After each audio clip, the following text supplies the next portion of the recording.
Hi hello welcome back to రుచిగలు. ఈరోజు మనం చేయబోతున్నాం ఎగ్ కర్రీ. ఈ ఎగ్ కర్రీ రెసిపీ చపాతీలేకి, రోటీలేకి, అలాగే నాన్స్లేకి చాలా అంటే చాలా బాగుంటుంది. మనం ఈజీగా టేస్టీగా ఈ ఎగ్ కర్రీ ఎలా చేయాలో ఈ కంప్లీట్ వీడియోని చూసేయండి.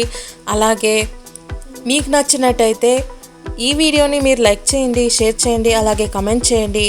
కొత్త వాళ్ళు మన ఛానల్ని చూసినట్టయితే సబ్స్క్రైబ్ చేసుకోండి. నేను కొత్త వీడియో పెట్టగానే మీకు నోటిఫికేషన్ రావాలంటే బెల్ ఐకాన్ కూడా ప్రెస్ చేసుకోండి.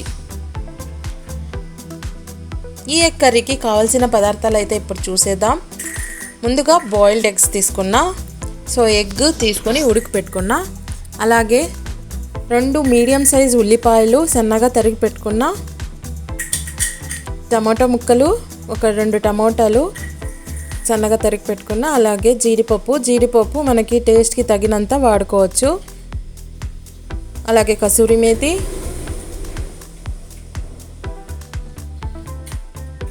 అల్లం ముక్కలు, తర్వాత వెల్లుల్లిపాయలు,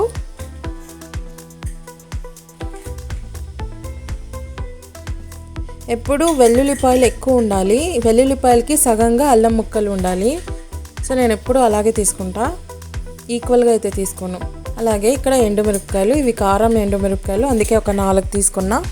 అలాగే పసుపు, చిల్లీ పౌడర్, ధనియా పౌడర్, అలాగే గరం మసాలా మరియు జీలకర్ర. పసుపు, కారం పొడి, ధనియా పొడి, గరం మసాలా పౌడర్, అలాగే జీలకర్ర తీసుకున్నా. ఇక ఎగ్ కర్రీకి మస్ట్ అండ్ షుడ్ పెప్పర్ వాడాలి. పెప్పర్ పౌడర్ తీసుకున్నా. అలాగే రుచికి తగినంత ఉప్పు. ఇప్పుడు తయారీ విధానం చూసేద్దాం. ముందుగా ఒక కడాయి పెట్టేసుకొని కొద్దిగా ఆయిల్ వేసుకోండి. ఆయిల్ వేసుకున్న తర్వాత జీలకర్ర, ఎండుమిరపకాయలు వేసుకొని వేగనివ్వండి.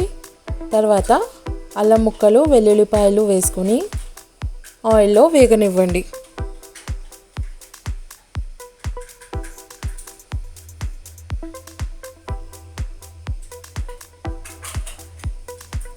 ఇప్పుడు సన్నగా తరిగి పెట్టుకున్న ఒక 2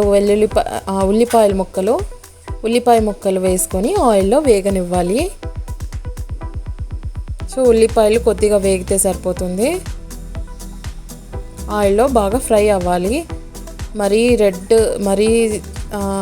వేయించాల్సిన అవసరం అయితే లేదు, కొద్దిగా దోరగా అయితే సరిపోతుంది.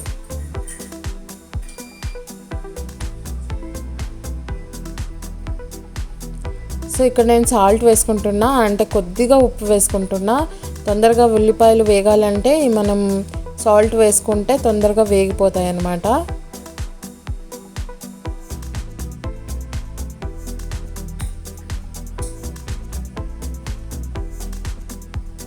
ఆల్మోస్ట్ వేగిపోయినాయి. కాసేపు ఒక 1 మినిట్ అలా పెట్టేసుకొని తర్వాత టమాటో ముక్కలు కూడా వేసేసుకుంటాం. ఇప్పుడైతే టమాటో ముక్కలు కూడా వేసేసుకున్నా.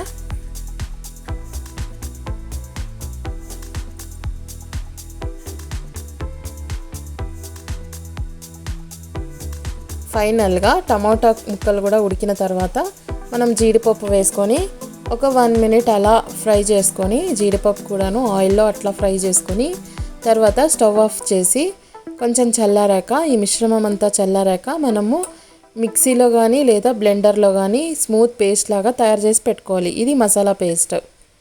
ఈ మసాలా పేస్ట్ని తయారు చేసి పెట్టుకోవాలి. బ్లెండర్లో అయినా సరే, లేదంటే మిక్సీ జార్ అయినా సరే, చిన్న మిక్సీ జారు. పేస్ట్ తయారు చేసి పెట్టుకున్న తర్వాత మనకి మసాలా పౌడర్ ఏదేది టర్మరిక్, తర్వాత చిల్లీ పౌడర్, ధనియా పౌడర్, అలాగే గరం మసాలాని ఆయిల్ వేసుకొని, ఆయిల్ లేదంటే బటర్ వాడుకోండి. ఒక పెద్ద కడాయి తీసుకున్నా, కడాయిలోకి ఆయిల్ వేసుకొని ఈ మసాలా పౌడర్స్ అన్నీ వేసుకున్నా. అలాగే మనము బ్లెండ్ చేసి పెట్టుకున్నాం కదా మసాలా పేస్ట్ని కూడా వేసుకుంటున్నా. ఎక్కువ ఆయిల్ వేడి కాకుండా ముందే మనము చిల్లీ పౌడర్, టర్మరిక్ అవి వేసుకోవాలి, లేదంటే మాడిపోతుంది.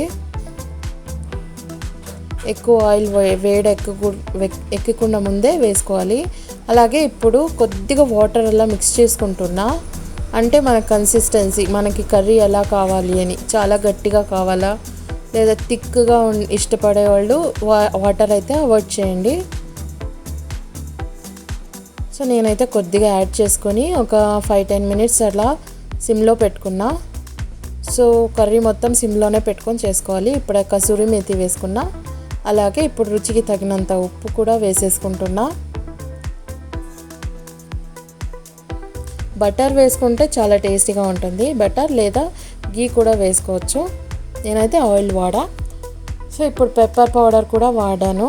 పెప్పర్ పౌడర్ కూడా వేసుకొని మూత పెట్టేసుకొని ఒక 5 మినిట్స్ అట్లా సిమ్లో 5 లేదా 10 మినిట్స్ అలా పెట్టేసుకోండి. బాగా మసాలా అంతా ఉడుకుతుంది. ఆల్రెడీ ఉడికిచ్చిందే కాబట్టి ఎక్కువ టైం పట్టదు, తొందరగా ఉడికిపోతుంది.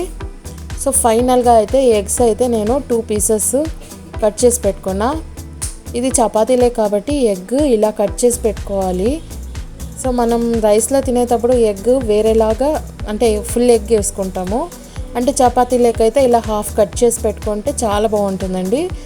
సో ఇలా కట్ చేసుకొని ఇంకా కావాలంటే 4 పీసెస్ కూడా చేసుకోవచ్చు. మీకు ఏ షేప్లో కావాలంటే ఆ షేప్లో కట్ చేసుకొని లాస్ట్లో ఇలా సర్వ్ చేసుకొని తినండి. చాలా అంటే చాలా బాగుంటుంది. ఫైనల్గా మన ఎగ్ కర్రీ రెడీ అయిపోయింది. ఇది రోటీస్లోకి, చపాతీస్లోకి, నాన్లోకి చాలా అంటే చాలా బాగుంటుంది. మీరు కూడా ట్రై చేయండి. ఎలా వచ్చిందో నా కమెంట్ బాక్స్లో కమెంట్ చేయండి.